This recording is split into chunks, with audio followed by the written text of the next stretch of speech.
Yeah, so where were we? Basically, the fraud. So the thing was that if it is a genuine transaction, then it is zero. If it is a fraud transaction, then it is one. So we have to measure fraud: zero if it is not fraud, one if it is fraud.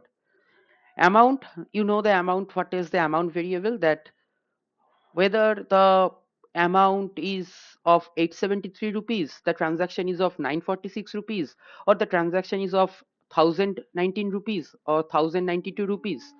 So this represents our amount. Online transaction, the variable online transaction, basically if it is offline transaction, or offline in the sense if it is from something from ATM or other place, then it is zero. And if it is something like in your shopping malls or any other places, then it is one. Okay, this is also binary in nature.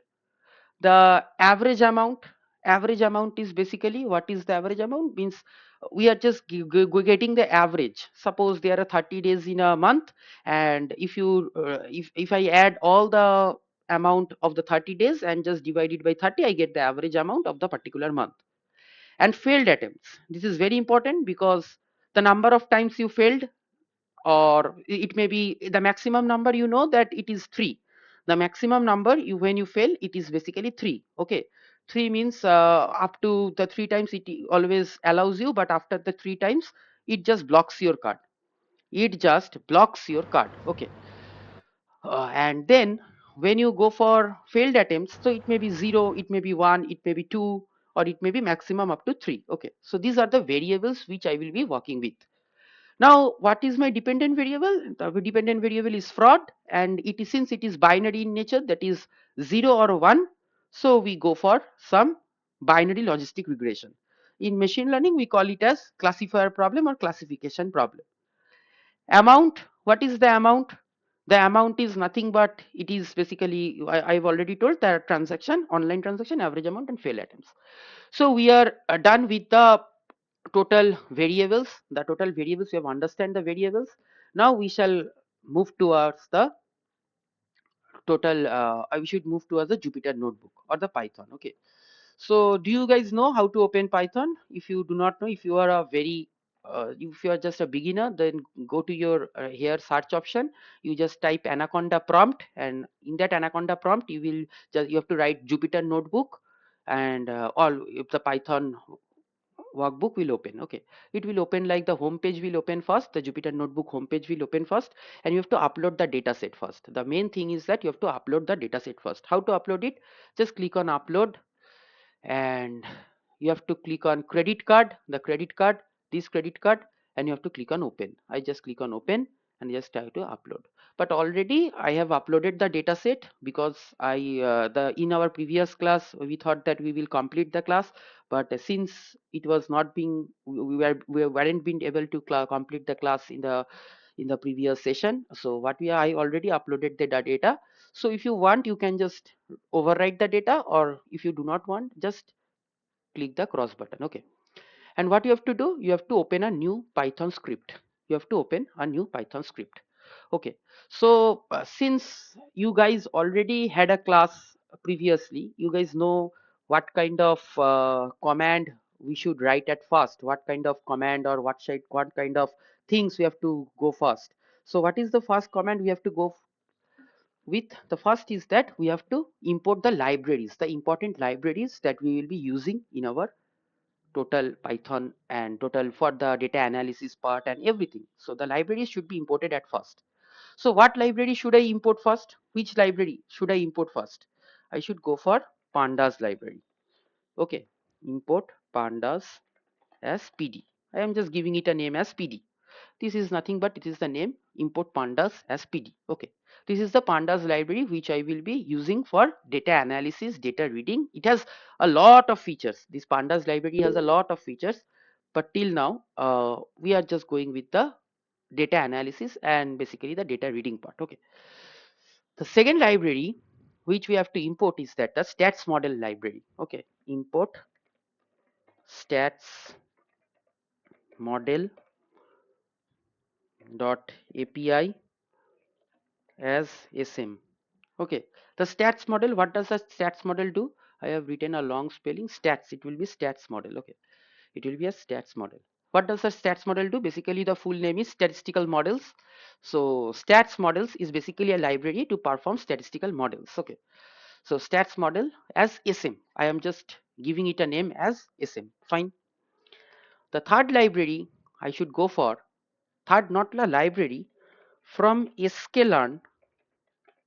All this library you have already learnt in the previous class. Okay, I will just explain. The most important thing is today's class is to understand the logistic regression. Okay, just remember one thing, you guys are going to be a data scientist.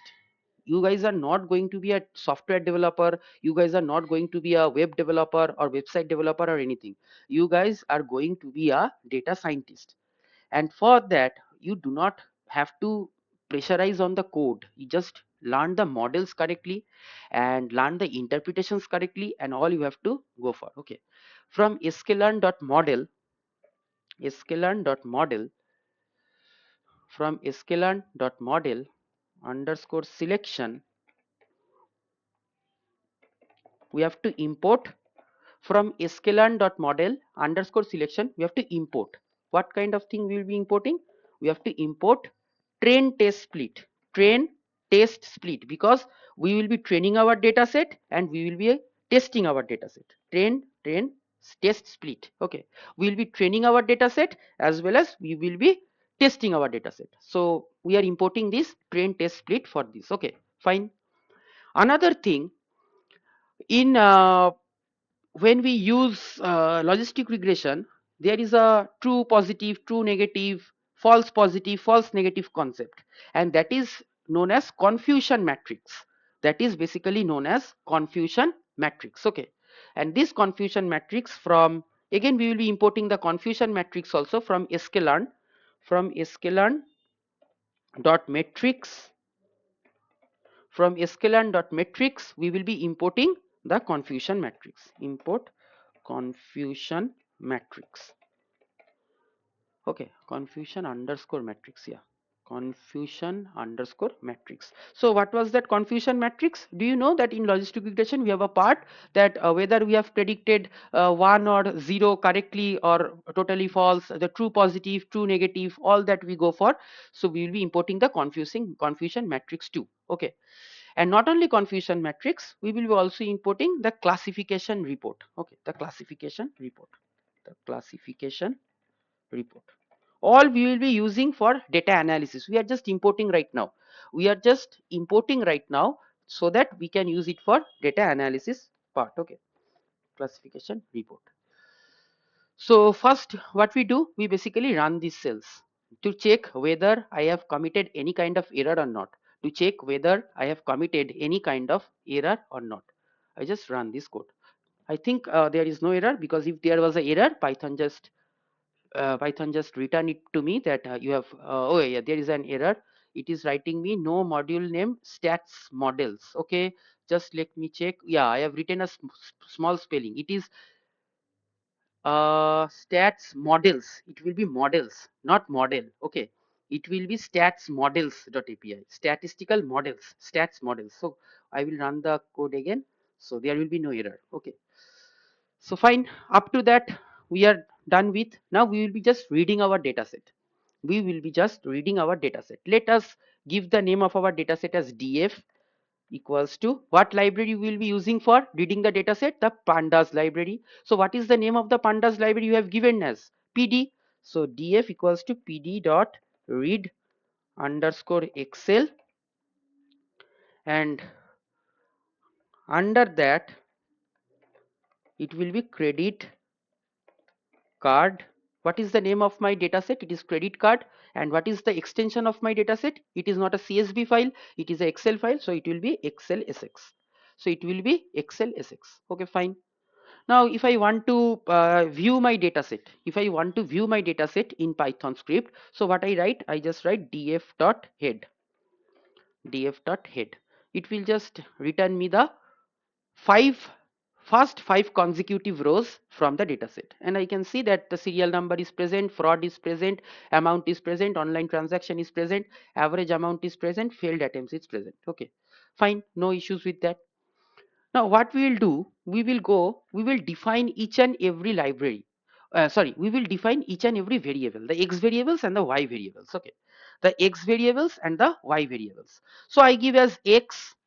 What is my x? X are the independent variables I have in my data set. Independent variables are online transaction, average. We write the model as y equals to alpha plus beta 1 x1, beta 2 x2, beta dot dot dot dot beta 3 x3, like that.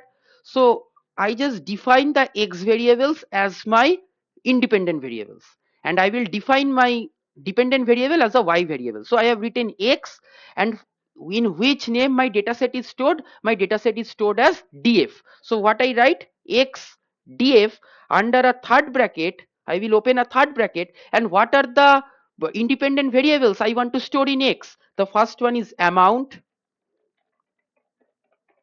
The first one is amount. The second one is online transaction.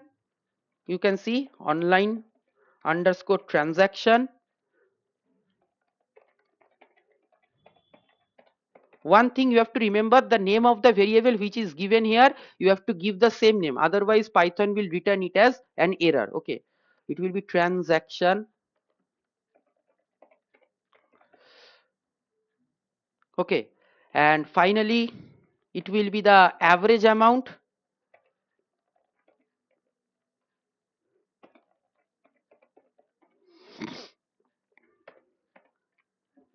It will be average amount. And finally what will be the thing is that, and finally the last one is failed attempts, failed underscore attempts. So we just give it failed underscore attempts. Okay, so x we define x as the independent variable and give the name of this independent variables, and give the name of this independent variables. Okay, fine, we just run this code. The all the independent variables is being stored in x. All the independent variables is being stored in x. Now we have to define the dependent variable. So we define the dependent variable as y, and we will write df, and again under a third bracket, what is our dependent variable? We will just give the name of the dependent variable, and it is basically fraud. It is basically fraud. Okay, it is basically fraud. We just run the command. And one of the most important thing, when we write a model, we always use an intercept term alpha. Y equals to alpha plus beta 1 x1 plus beta 2 x2 plus beta 3 x3 plus dot dot dot dot beta k xk. So we use a term alpha, and what was that alpha term? The alpha term is nothing but it is the constant term. So if you do not write to Python that add a constant, Python will not add a constant. Python will give the model as y equals to beta 1 x1 plus beta 2 x2 plus beta 3 x3. It will not add a alpha. So what we do, we add a constant. We add a constant to our model.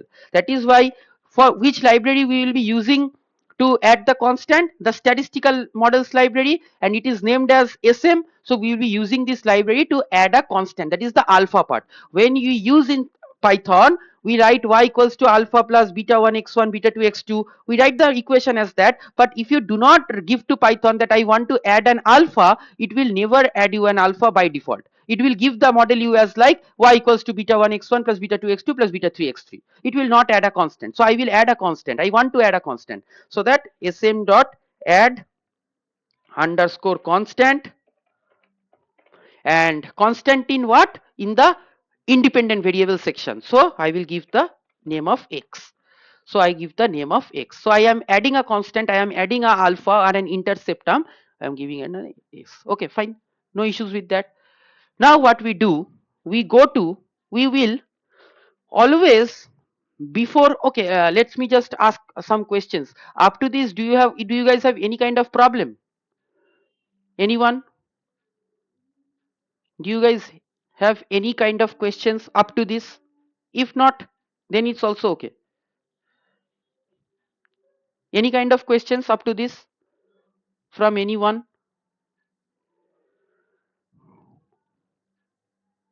Okay, then I am moving with my, so I have added a constant. Now I will go to the train test split. You know about train test split, what the train test split is used for? When you just make a model in Python, when you run a model in Python, you always used to train the model with the 70% of your data and test your model with the remaining 30% of your data. Out of 100% of your whole data, what you do basically is the 70% is used for training the data, training the model. That 70% data is used for training the model, and the other 30% is used to test the model. Okay, fine. So we will just use train test split. So we write x underscore train, and we go for x underscore test, y underscore train, and underscore y underscore test. So we will be using the train test. Okay, train test split. After that, we will be writing equals to train underscore test underscore split. And what we have to do? We have to go for x. We have to go for x. We have to go for x, and we give a comma. We will write y. We will give comma. We will write test. And what is our test size? What will be our test proportion? It will be 30% of our data. So what we do, test size equals to 0.3. Test size equals to 0.3. Okay, fine. And we write random, state equals to 42. Okay, now the question is, we are just telling Python that train my data, train the model with 70% of my data. All the data is available to you. Suppose 100 observations is available to you. So what you do basically, 70% of the data you use to train the model, and 30% of the data you use to test the model. Okay, so we have given the test size as 0.3. 0.3 means if you go for 30%, so we are just writing 0.3. Fine, we will run this command. Okay, it's telling me some invalid syntax. Let me just check. X train, X test, uh, X train, X test, and then Y. Okay, okay, I've given a space here. Y underscore train, Y underscore test. First to, let me run again. Yes, I have given a space between Y and underscore. That is why it is telling me that there is a invalid syntax. Fine. So now we will go to the logit model. Now we will go to the logit model. We go to the logit model, logit underscore model equals to sm dot logit. We will be using the stats model library. What the library is? It is the stats model library. The stats model library, what is the name of the stats model library? It is basically sm dot logit. And what we will do, we will basically write y underscore train, sm.logit y underscore train, comma x underscore train. Okay, so we will use our model, we will write our model, we will train our model with the y train and the x train. Okay, then what we do, we basically, logit model is given, all the thing is given, and then we write result equals to logit underscore model, logit underscore model dot fit. We will fit the model. Since we are fitting the model, we'll be writing the dot fit function. Okay, dot fit. Find logit model. We are using the, again, you see the implication of this code, logit underscore model. Sm, we are using the stats model library dot logit y underscore train and x underscore train. We are writing results as logit model, and we are fitting the model. That is why we are writing dot fit. Okay, so in Python, what we have done basically, we are just testing our model and training our model, and it is basically within 70% of the data is being used to train the model, and 30% of the data is used to test the model. Fine. and we are writing result logit underscore model dot fit. Okay, fine, we'll go for it. So you can see iterations. Can anyone tell me that why these iterations go? Anyone? Why these iterations take place? Do you know why these iterations? These iterations is 9. Here iterations is 9. So just to get the best result, Oh, uh, yes, yes, but how? Why the iteration stopped at 9? that is the optimum result that can provide. How to judge that it is the optimum result? How to judge that it is the optimum result?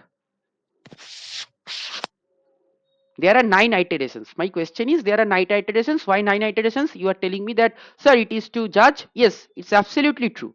It is to judge that up to 9 times I am just getting my the optimum result. But how to judge that I am getting the optimum result? Do you know that? Anyone? Do you know that? Anyone?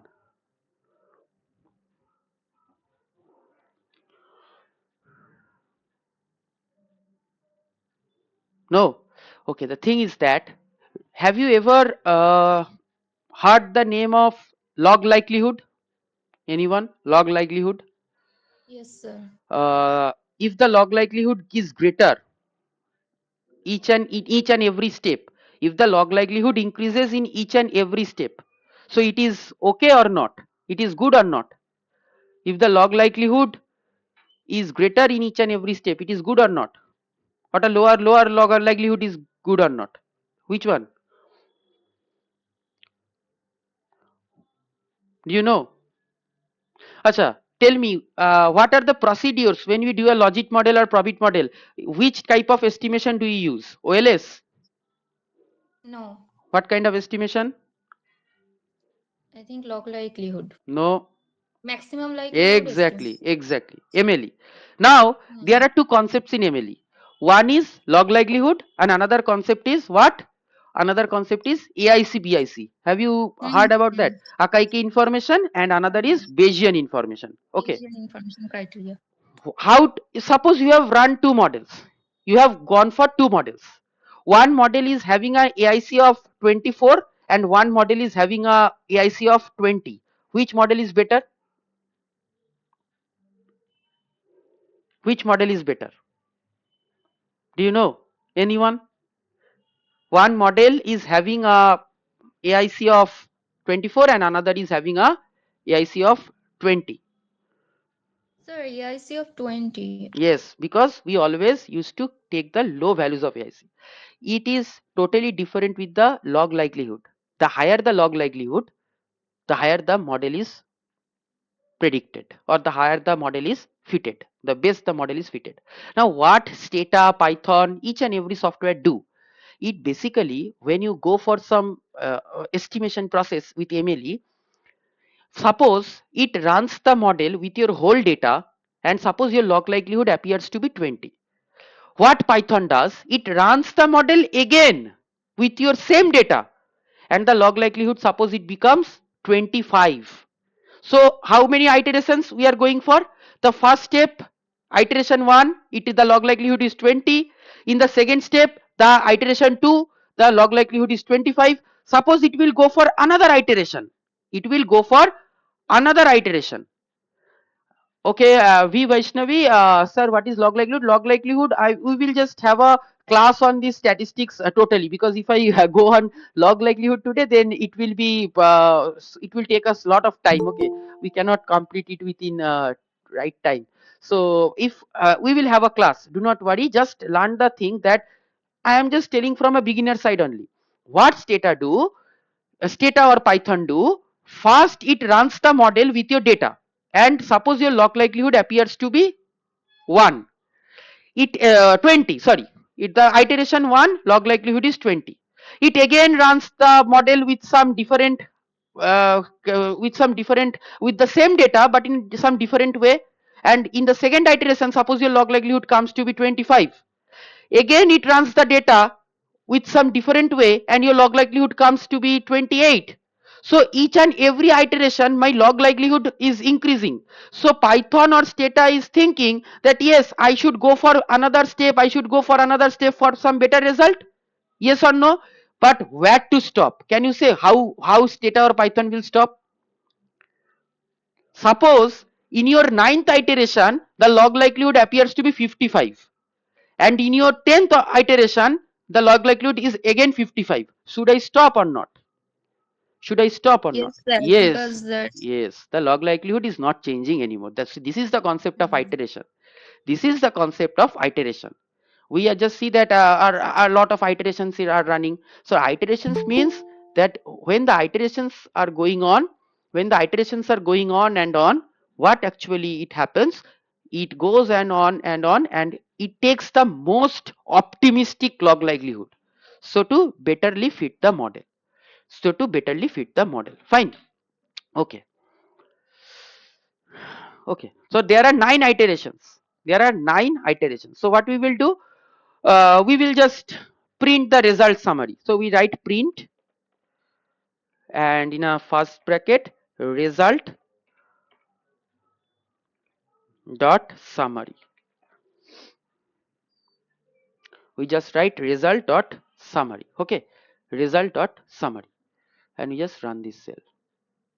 You can see the logistic regression results appears. The logistic regression results appears. First we see about the number of observations. There are 700 observations. There are 700 observations. The pseudo r square, it is not like the OLS r square, it is pseudo r square. We should not interpret it like OLS r square. In OLS r square, you used to tell that 44% of the variation in the dependent variable is being explained by the independent variables. But in logistic regression, we do not use this term, but it acts like r square, but not perfectly like r square. Okay. The log likelihood is minus 241.33, and the p value of the model, you can see the p value of the model, it is written e hyphen 84. Do you know why it is written e hyphen 84? What does it mean? Can anyone tell me that why it is written e hyphen under 84? yes, e 10 hy- to the power minus 84. yes, means there are 84 zeros previously. Okay, Yeah. there are 84 zeros previously, so it will be 0.000000000. So Python will not write like that. So what it have given 7.256 e84. That means that there are 84 zeros before 7. So our model is significant. The p value tells me that our model is significant. Fine. Now, when we just go for the coefficients, when we just go for the coefficients, is it same like OLS models? The coefficients are same like OLS models. Interpreting the coefficient is same like OLS model. Do you think so? Anyone? Do you think so? That the coefficients are same as OLS model? No. Logistic regression coefficients do not are not same as the OLS coefficients. You cannot interpret it like OLS coefficients. If it was a OLS model, you just tell that if there is a increase in amount by 1 unit, the fraud increases by 0.5 unit. Or the if online transaction increases or average amount increases by 1 unit, the fraud increases by 8.03 unit. No, not like that. So better, I am again telling you that do not go into such things that will make you a tougher and tougher interpretations. Just go with some things which makes you or which gives you a easy and a very fruitful interpretations. So what we see in logistic regression model, we do not go with the coefficients. Yes, you can tell the coefficient, you can interpret the coefficient. If it is positive, that means it the probability increases of fraud, and if it is negative, the probability reduces of fraud, decreases of fraud. The probability of fraud decreases, and if it is positive, the probability of fraud increases. But do not go with the coefficients of logistic regression. Do not go with the coefficients of logistic regression. What is better? You always go for the marginal effects. You always go for the marginal effects in logistic regression. You always go for the marginal effects in because it is very much easy to interpret. You do not have to go for the coefficient interpretation, because when you are just telling your boss, or when you are just going to interpret these coefficients to your manager will not learn a whole logistic regression for you just to interpret the coefficient. You have to tell your manager that what is basically the coefficient means, what does the amount means, what does this means. You have to tell, you have to give some policy.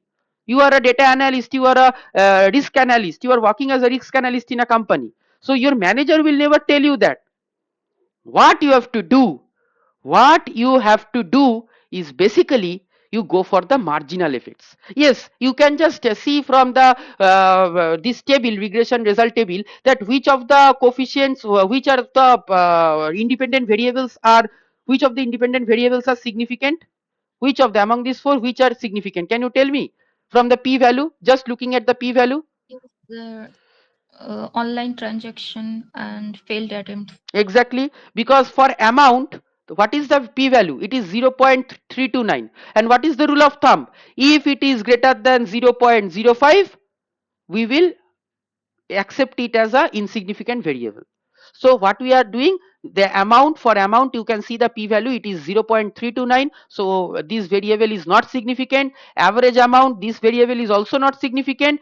The only two variables that are significant, that whether is it a online transaction or whether it is a failed attempt. Okay, fine. So these two variables are significant. Only from this table, you do not need to learn any other thing. Just learn two things. One is how to interpret, how to see that the model is significant or not, how to interpret the log likelihood, how to interpret the LLR p value, and only how to interpret the p value of the coefficients. How to interpret the p value of the coefficient. Yes. What does that LLR p-value implies actually? LLR p value implies means you always go for, when you run a model, the p value of the model you get na, probability value of the model. Log, like it actually means log Mhm. likelihood ratio p value. So the p value is nothing but it is the probability value of the whole model. It is Okay, okay. basically the probability model of the probability value of the whole model. So how to interpret that? If it is less than 0.05, then we should accept that the model is significant, and if it is less than 0.05, then we should go that there is, the model is not significant. Fine. Okay. So what is the p value for this case? It is e hyphen 84. So means there are 84 zeros. There are Mhm. 84 zeros beside in front of 7. So it is totally significant. So the p value looks like 0.00000. So the rule of thumb is, if the p value is less than 0.05, the variable or the model is significant. If the p value is greater than 0.05, the variable or the model is not significant. So in this case, our model is also significant because it is e hyphen 84, and our the variable amount, the variable online transaction, the variable average amount, the failed attempts, all are significant. All are significant? No, all are not significant, because only these two are significant: failed attempts and the online transaction. Amount is not significant, and average amount is also not significant. Okay, so average amount and amount is not significant. So what we do, we go for some, up to this, is there any questions? Do you guys have any questions? Sir, so Yeah. why will we check log likelihood Hmm. in Hmm. Hmm. case of this model? Log likelihood, it is given. See, it is given as minus 241.33. Log likelihood is given. So what does it mean, or why we Actually, choose log this? likelihood actually requires, suppose, for example, suppose you are having a set of variables, a dependent and independent, and suppose you have run two model. You go for two models. So how to compare which model is best fitted? How will you compare it? Then you should see the log likelihood. Then you should see the log likelihood. Okay. Suppose you have fitted two models. Suppose you have fitted two models, and one, for one model the AIC value is 20, and for other model the AIC value is 25. Have you ever heard of step regression? Have you ever heard of step regression model? Step regression. Mhm. So what do you do in step regression? We go on continuously adding one independent variable each and every time, and just see the r square value, whether it is improving or not. It is just Mhm. like same. It is same like a step regression. If you are doing a logic model, suppose I add another variable and see the log likelihood. If it improves, then should I tell that my this model is better than the previous model? Yes. So I need something to compare. No, I need something to compare. Suppose your dependent variable is fraud, and all the independent variables you are working with, amount, online transaction, average amount, failed attempts, all the independent variables you are working with, you add one more variable. Suppose you add one more variable and run the logistic regression again, and you see your log likelihood comes to be greater than this. Then how you do interpret it? Just tell me, how you do interpret it? How would you interpret it? You will Sir, interpret it. basically ours, Huh. so the model is not improving at all No, if it is because greater than that is log likelihood, if fine. it is greater than the this one, if it is greater than this one, then what we will Oh, tell? You then will it is tell improving, of improving. course. Okay. Then again you can add a one more variable. This is how we use a step regression. No. So y equals Mm, to alpha plus beta 1 x1 plus beta 2 x2. This was my initial model. And then what we mm, have done, y equals to alpha plus beta 1 x1 plus beta 2 x2 plus beta 3 x3. If the R square or the log likelihood or the AIC it improves, then mm, what should I take? I should take the second model. Yes or no? mm. So Yes. this is the work of log likelihood. Otherwise, you do not have to see for a single logistic regression. Fine. Okay. So, sir, in case of Hmm. logistic regression, Hmm. we will basically check the log likelihood, LLR p-value, and Hmm. the p-value of Coefficient, the coefficient. coefficient. Yes, nothing else from this table. Nothing else Okay. from this table. We will go for another table. Okay, we will go for Thank another you. table. Fine. Okay. Uh, okay. Wait. So we will go for another table. Before going to another table, we will use one thing, that is we will predict the probabilities. We will predict the probabilities that whether our model is we will set a threshold value actually. How to set that threshold value? Just let me explain something to you. First, let me write the code. Then I will just I will just explain this. Just write me y. The code will be y pred underscore, oh sorry, y underscore prediction underscore prob equals to result dot predict x underscore test. Okay, so I will just let you understand why I am writing this code and what is the meaning of this code and what I am actually doing. Okay, and in the second line I will just write y underscore pred. Do not worry, I will just let you know what is why I am writing this y underscore pred underscore prop, and if it is greater than 0.5, 0.5, and I have to write as type. Yes, 0.5, oh sorry, 0.5, and I have to give as dot type. Now listen, why I am writing this code, why I am doing like this, why I am writing this type of code. Okay, as type integer. The basic thing is that after you run a regression model, after you run a logistic regression model, okay, after you go for a logistic regression model, we have to classify, we will generate a confusion matrix. What the confusion matrix basically tells us? Have you ever do you know what is a confusion matrix? Anyone from you, do you know what is a confusion matrix is? A confusion matrix is basically, there are two types of values, negative and positive. Negative and positive means when we are taking binary numbers 0 and 1, we consider 0 as negative and 1 as positive. Positive values, negative values. So what it does, so after we run our model, should we check that whether our model is fitted well or not? Yes, we should check for that. Our model is fitted well or not. Fine. Now the thing is that, suppose your data set, actual data set, is having a value of 1, but your logistic regression estimate it as 0. Then is it correctly predicted? What do you think? Is it correctly predicted? Suppose in the y column, in the fraud column, your value is actually having a value of 1, but your model predicts it as 0. Is it correctly predicted? No, it is not No. correctly predicted. So there are No. no, there are four concepts. One is true positive.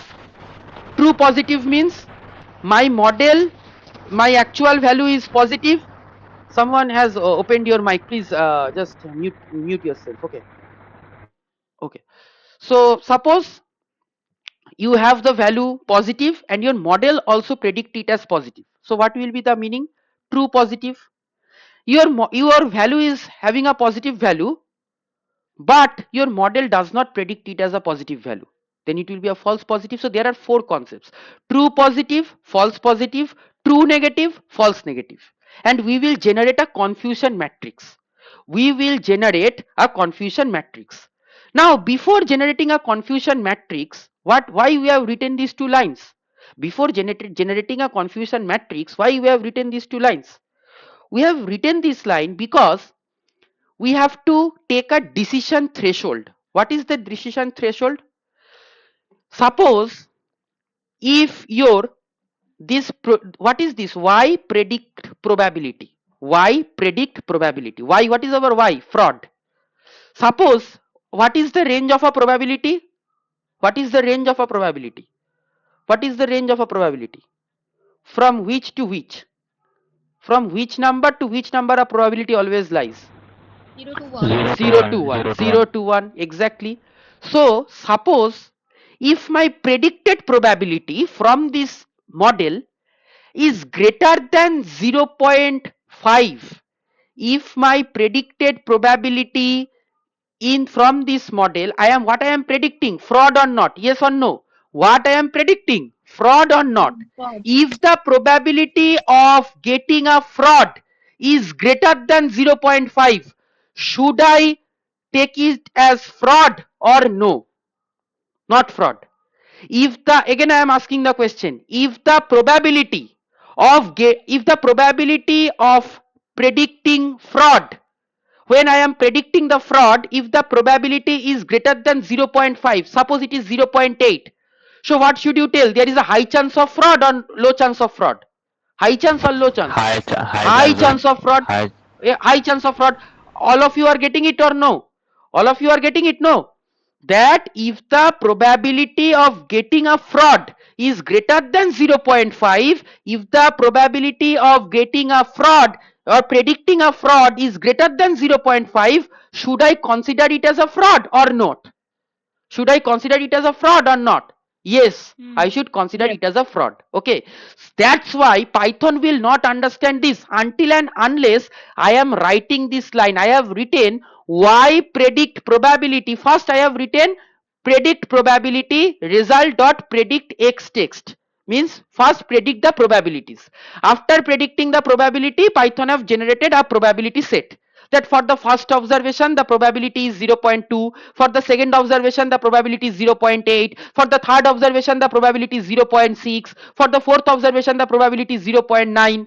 Python have generated a probability. It is not stata, that is why I cannot open the data tab and show you that whether the probability is generated or not, but Python have already generated a probability set, and that probability set is nothing but for the first observation it is 0.5, for the second observation 0.3. But how to tell Python that consider, if it is greater than 0.5, consider it as fraud or not? How to tell Python that? That is why I have written this line, that if the probability, the probability you are calculating, in the first line it is calculating the probability, in the first line it is calculating the probability, and in the second line it is predicting if the probability, if the predicted probability is greater than 0.5, if the predicted probability is greater than 0.5, then what will happen? If the predicted probability is greater than 0.5, then consider it as fraud. So what is our threshold value? What is our threshold value? It is nothing but 0.5. 0.5. Exactly. Is it clear to all of you? Is it clear, guys? All of you? Yes, sir. Okay. For Aratrika, Vishwajit, Gulsanara, yes, Ishita, Vaishnavi, Nirnay. Yes. Okay, okay. So this is a very interesting thing. The thing is that when you just go for logistic regression, most of us do not go for these types of things. Most of us go for the coefficient analysis and the odds ratio, the log odds ratio. See, you have to be different from others. That is the most important thing. If you also do the log odds ratio, I also do the log odds ratio, is everyone is doing the log odds ratio, then what is the difference in yourself?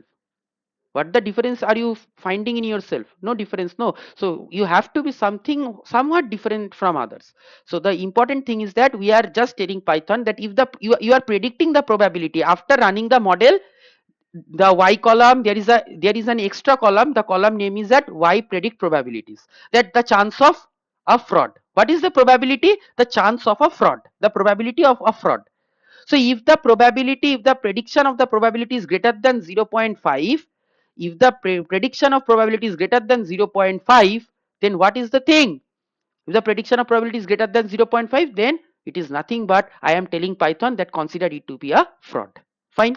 So I just run this command and let me check, have I made any kind of mistake or not? No, no, it's okay. Fine. Again, now I will generate a confusion matrix. I just write CM. I am giving the name of the confusion matrix as CM equals to confusion underscore matrix y underscore test y underscore predict y underscore pred. Okay, the confusion matrix, this is my confusion matrix, and I will generate the confusion matrix. So my confusion matrix is stored in which name? CM. Yes or no? So I will just write print CM. My confusion matrix is stored in the name of CM. So I just give the name of CM. You can see that the confusion matrix appears.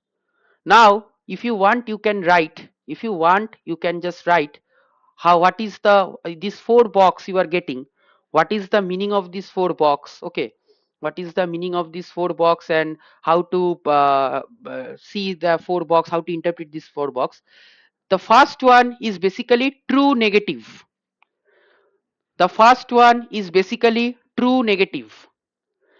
The second one, that is 6, it is basically false positive. 50, it is basically false negative. And 60, it is basically true positive. So 184 is true negative and diagonally 60 is true positive. 6 is false positive and diagonally 50 is false negative. Okay, fine. Now how to interpret this?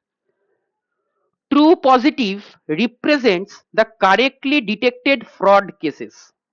True positive actually represents the correctly detected fraud cases. Can you tell me that how many are there which are being correctly detected fraud cases? How many are there? I told you the matrix. 60. 60. Yes, 60. I am again telling you, this is basically true negative, this is true positive. This is basically false positive and this is basically false negative, diagonal terms. So I am just asking that what is the meaning of true positive? True positive represents correctly detected fraud cases. So how much of the fraud cases are being correctly detected? 60. Yes or no? Mm. How much? Okay.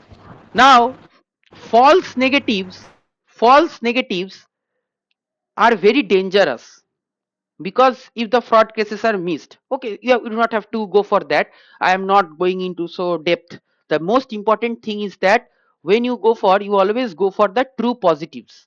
Okay, you always go for the true positives. And what is this Sir, true? Yes. sir, 6 false positive or false negative? 6 false positive, false positive, this is false positive and this is false negative. 50 false negative. False negative, yes, you can write the matrix. This is 184, I am again repeating 184. It is, the matrix is written as true negative, false positive, false negative, true positive. So Positive. 184 is not true negative. And so if 60 is the number of fraud cases that you are actually detecting, you actually detecting truly, then can you tell me how much amount of fraud, not fraud cases, how much amount of genuine cases, rather I should say genuine cases, is my model predicting? Genuine cases, no fraud. Genuine cases, if the transaction was a genuine, what was your what we guys are considering it as, 1 or 0? If the transaction is genuine, if the 0. 0, then it is a negative. I told you that So 0. 184 will be the Exactly, exactly. So 184 cases, there are 184 cases in which, there are 184 cases in which there are genuine cases are detected. Okay, so you have to always look upon these two diagonal things. One is 184 and one is 60. But what is more important for me, 184 or 60? Can you tell me what is more important for me from this confusion matrix? yes 60. Why? মানে correctly Why? detected fraud cases Because we because detected we the are fraud dealing cases. with the Exactly, exactly. Mhm. We are not aware of, or we do not have so much time to detect the genuine cases. Because genuine cases, it may be, it's okay, genuine cases are okay, but we are actually we are worried about the fraud cases. So always you have to look upon that how many true positives. So two positives basically represents correctly detected cases. So in this case 60, there are correctly detected fraud cases. Fine. Up to this, is it clear to you? Any questions from anyone? Sir, false Yes. negative is as dangerous as type 1 error.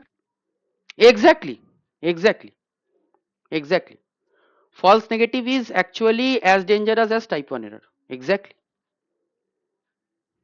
exactly. The thing is exactly same.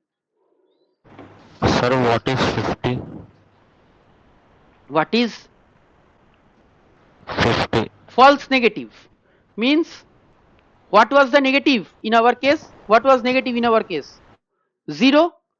If it is 0, then we are considering it as a negative, and if it is 1, it is considering it as a positive. So there are 50 false negatives. Can you interpret what do you mean by a false negative? Can you interpret it? That what do you mean by a false negative? 50 cases there are false negative. Yeah, False negative that mean, yes, that means the cases are genuine, but the model exactly, exactly, detects them exactly. are So not. my cases are actually 1. My cases are actually 1, but I am just telling it as a negative. Man 0. We are considering it as a 0. My model is predicting it as a 0. So if my model is predicting it is a 0, then I should tell it's a true negative or a false negative. It is a false negative. It is not a true negative. Okay. So all we need to go for this 60. That is our true positive. And there are 60 cases that represents correctly detected fraud cases. Fine. Okay. Now let me go to the marginal effects. Let me go to the marginal effects. MFX result dot get margif at. Okay, let me tell you one thing. There are marginal effects in two cases. One is overall cases and one is me at mean. But we will go for the overall cases. I am just telling you the overall cases because it is the most important thing and it is mostly used. Do not go for the mean and all that. Overall. This is the command. Okay. I am just writing mfx. Mfx I am giving the name as marginal effects as mfx and result dot get margif at overall. I will run this command. Okay, it is telling me logic result. I have written a wrong spelling again, I think. Okay, okay. I have not given a underscore. That is why. Sir, why we use this command result dot get slash margif? This is the command to get marginal effects. This is the command to get marginal effects. And I am storing my marginal effects in the name of mfx. In the name of mfx. Fine. I am storing my marginal So, effects in the name of mfx. Yes. so what does marginal effects does? Yes, I will just go onto it. Okay, I will just Okay, generate sir. the marginal effect first. We will generate the table first, then I will interpret it. Do not worry. Now I will Okay. go for. print, you will get the table, print mfx dot summary. This is the marginal effect summary code. You can see the logit marginal effects appears, and this is very interesting, and this is very useful to interpret and very easy to interpret. The most important thing, can you see that the p value, is it changing? The p value, is it changing in case of marginal effects as per the logit model? What was the p value of the amount? 0.329, and in case of marginal effect 0.328. For average amount 0.313, this is also 0.312. It will not change. For case of marginal effect, the p value will not change. So should I interpret amount and average amount? The answer is no, because since these p values are insignificant. How to check whether it is significant or not? How to check whether it is significant or not? If it is less than Less than 0.05, 0.05. so all of these amount and average amount is greater than 0.05, yes or no? Hmm.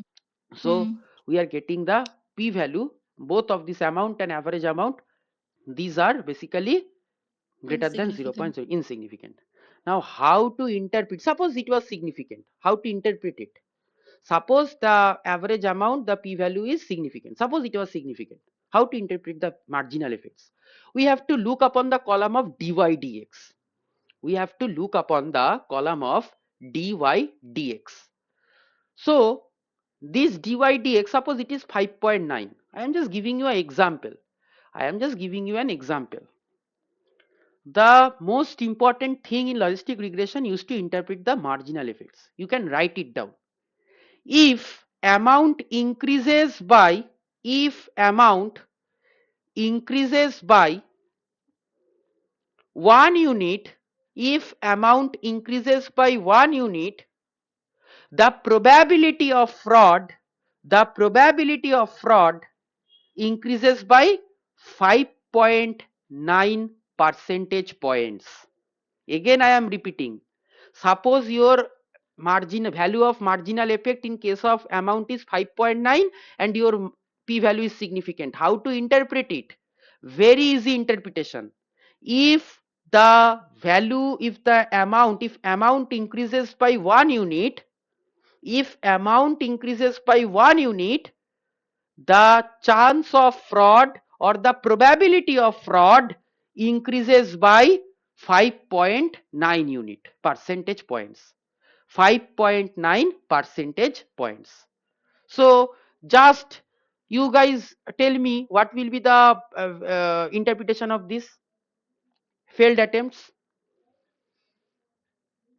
Just tell me. If the amount, if the failed attempts Hmm. increases by 1 unit, then the probability of fraud cases increases by 0.2 No, percentage point. 28%. 0.3 actually. 28%.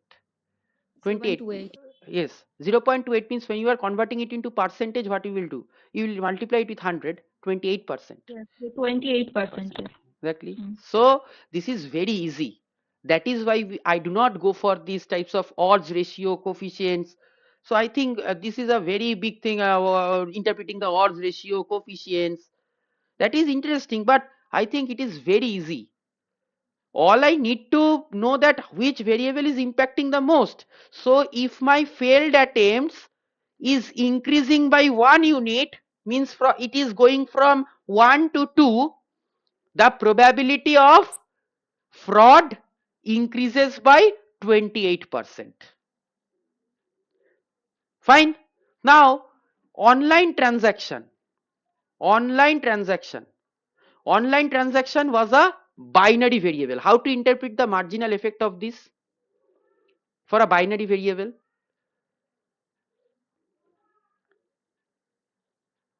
Can you interpret? You can write it down. A marginal effect of 0.43 for a binary, it is a binary variable, it is a binary variable. So we should interpret it like this: if the online transaction is moving from 0 to 1, if the online transaction is moving from 0 to 1, it increases the probability of the outcome or the fraud by 43 percentage points, holding all other variables constant. I am repeating it, just write it down. If the online transaction for a binary variable, how to interpret in case of a binary variable, if the online transaction is if the online transaction is increases from or moving from 0 to 1, if the online transaction is moving from 0 to 1, the probability of the outcome or the probability of fraud increases by 43 percentage points.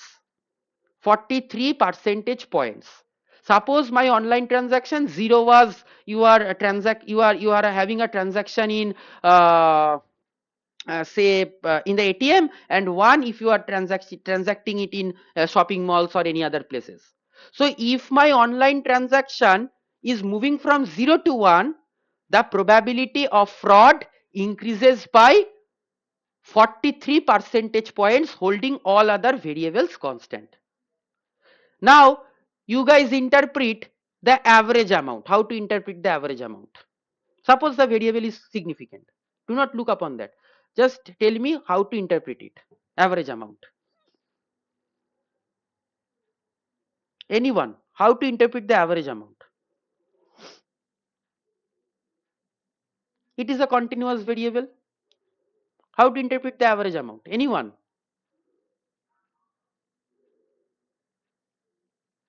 No one? Can't you give a try also? So, sir, that will be in the same way because that is not a binary Okay, variable. Sorry. just tell me in the same way also. What will be the interpretation? If the average amount increases by 1 unit, then Hmm. the fraud will increase by Probability 8. of fraud. Oh, Probability. sorry, Yeah. probability of fraud will increase by 8.96 units. Percentage points. That's Percentage points, holding all other variables constant. constant. Okay, so why we write dy dx? No, dy dx means we write derivative. When we go for some derivative, what we assume, all other variables are constant. Are constant. Yes or no? Yes. So again I am repeating, if the amount is nothing but 5.96, it means if the amount increases by 1 unit, the probability of fraud increases by 5.96 percentage points, holding all other variables constant. In case of online transaction, since it is a binary variable, I have to interpret it like that. If the online transaction moves from 0 to 1, the probability of fraud increases by 43 percentage points, holding all other variables constant. Suppose your average amount variable was negative, minus 8.96. How would you interpret it? Minus 8.96. What will be the interpretation then? So in that case, if the average amount increases by 1 unit, the probability of fraud will decreases by 8.96 8.96 percentage points, holding all other holding all variables other constant. variables constant. Exactly. So is it clear to all of you, the marginal effects? Is it clear for you guys, or should I repeat? Aratrika, Bishwajit, Kulsanara, Ishita, and Sir, Ninoy, and Vaishnavi. Yes. can you repeat amount average? Okay, fine. So what is the average amount? Just tell me. 8.96. So repeat after me. Yes. So repeat after me. If the average amount increases by 1 unit, the probability I- of getting a fraud, the probability of fraud increases by 8.96 percentage points, holding all other variables constant. So if the probability of If the average increase, amount increases by 1 unit, if the average amount is increased by 1 unit, then the average probability of amount fraud, probability of fraud, probability probability of probability of fraud fraud increases by increased by 8.96 percentage points, percentage point. holding all other variables constant. Yes, holding all other variables. Fine. So yes, sir. So what is basically P means? What P stands for? Which P t? value stands for T. P Oh, P this value. p value. This p value is nothing but the probability value. Probability value means Oh, we have a null hypothesis and an alternative hypothesis in each and every case. Okay. I should not go to statistics directly right now, but can you just unmute yourself because it's taking a lot of noise. Uh, sorry, mute yourself. I'm sorry. Because it is taking a lot of noise. P value basically means in the null hypothesis we used to assume that this value of the coefficient of this particular variable is equals to 0, and in the alternative hypothesis we assume that it is not equals to 0. But how to interpret the p value if it is, so what we write, I am just telling you in a very short, I will not go into the depth, okay, because we will have a statistics class, and on this statistics class I will just tell you all this. Just let me open this.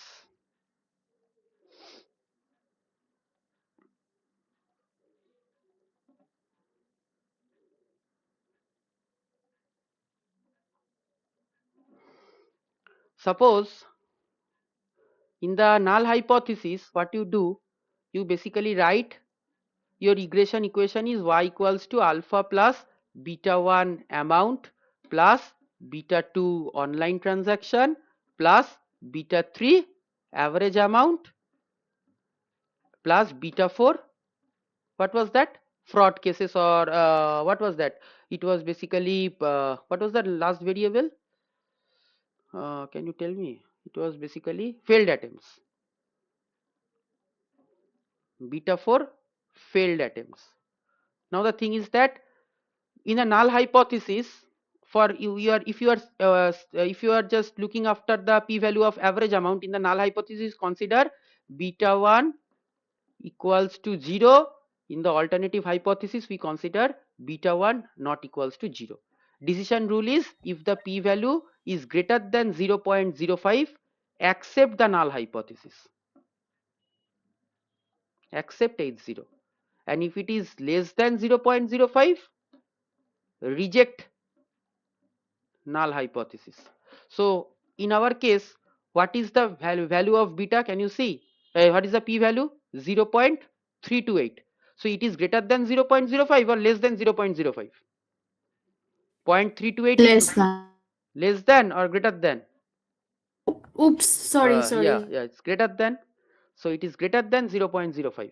So if it is greater than 0.05, so we are accepting the null hypothesis. This means we are accepting beta 1 equals to 0. What does beta 1 equals to 0 means? There is no I impact have of, questions here. yeah, sure. For the null hypothesis, Hmm. like when it's equals to zero, that Hmm. means that Hmm. the cases of fraud exists, and for the alternate, No, the no, no, no, cases no, of no, fraud not, doesn't. no, no, no, not like that. The thing is that when you write this equation, what does this beta 1 measures, can you tell me, just Sir, the effect of amount on uh, fraud cases. yes, just you just think about a normal regression. You just think about a normal regression. What this beta 1 measures, the effect of A on Y. Yes or no? Fine. Yes. Suppose if the null hypothesis is nothing but beta 1 equals to 0, and the alternative hypothesis beta 1 not equals to 0. So if the null hypothesis is accepted, then what your model becomes, y equals to alpha plus beta 1, if it becomes 0, a into 0, a, it may be whatever a may be, a into 0, what it becomes, 0, then it becomes beta 2 ot plus beta 3 avg plus beta 4 failed attempts. So it actually means there is no impact, there is no impact of a on y, nothing else, there is no Okay. impact of a on y. Do you get it? There is no impact Yeah. of a on y. And when we accept, suppose for this case, you just see that for this case, for failed attempts we are accepting, this is basically significant. So what does it mean for these failed cases, what does it mean, what No does it mean? effect of actually No, for the no failed effect. attempts, there is an effect because it is less than 0.05, less than Oh, yes. 0.05. So when it is less than 0.05, when it is Then less there than is 0, actually the effect, we but when there reject the null hypothesis, exactly, and we accept the alternative hypothesis. Means there is some effect. alternative hypothesis. Exactly. So it means there is some effect. There is some effect. But what, how much the effect is, that is being calculated by what? How much the effect is, dy dx, that is being calculated by those dy dx, or dy in dx normal regression you may say the coefficient. Yes or no? coefficients. Yes or no? Yes. Is it clear? Yes. Yeah, fine. Any other questions? Any other questions from anyone? Any other questions? No questions. So basically the thing is that we run a logistic regression, then we go for some I am sharing, I am stopping my screen share. Okay, I'm just stopping it. Okay, so I think up to